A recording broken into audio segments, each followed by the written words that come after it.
From the Canadian border to Southern California, the West is on fire, and KOIN 6 viewers are right in the middle of what's quickly becoming one of the most destructive fire seasons in recent memory.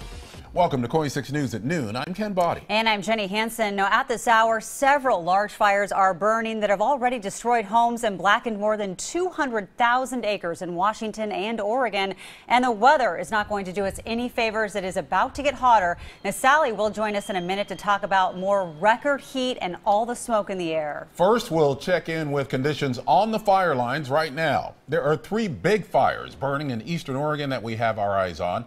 The Canyon Creek Complex south of John Day has burned about 40,000 acres. It's already destroyed 26 homes and is threatening 500 more. The Bendire Complex has burned almost 35,000 acres north of Ventura in Malheur County.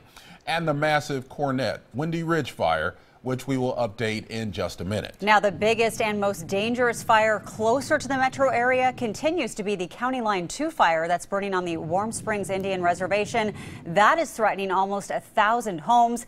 And it is the fight against that fire that our Cor Harlan is tracking this afternoon. And Cor, what can you tell us? Well, Jenny and Ken, there's some good news to report here finally from Warm Springs. After this fire grew to about 60,000 acres over the weekend, we're told this morning by the fire managers that 2 structure protection units have been released from this fire. They're heading home after fire officials say the threat to structures has decreased significantly over the weekend. That is for sure great news. We show you some video that's been shot here within the last couple of days. This is, of course, a fire that sprung up earlier, the middle of last week there, and really took off, fueled by a lot of wind here.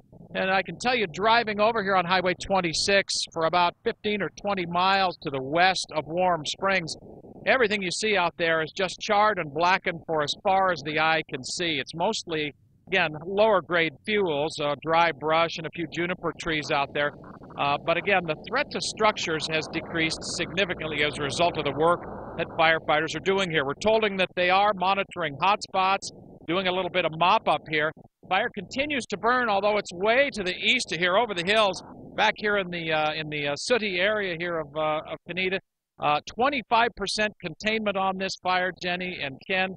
600 people working on the fire line still here as you take a look here at Highway 26, but no level 3 notifications. And in fact, Canida opens right about now at the noon hour here. Jenny and Ken? So some progress. Okay, thank you, Cor. And you know, right now we have a look at the biggest fire burning in Oregon. The Cornet and Windy Ridge fires were 2 separate blazes. Well, now they're being managed as one that has burned more than 96,000 acres south of Baker City.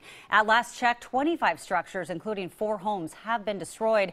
Almost 200 more are threatened. Less wind and cooler temperatures yesterday helped crews make some progress. It is now 30% contained. There's another fire burning in southern Oregon. Check out this picture from one of the webcams at Crater Lake National Park. You can see just how smoky it is there. The National Creek Complex fire, burning northwest of the lake, has forced officials to shut down the north entrance to the park for at least the next few days. You can still get into Crater Lake National Park by using the south entrance. Well,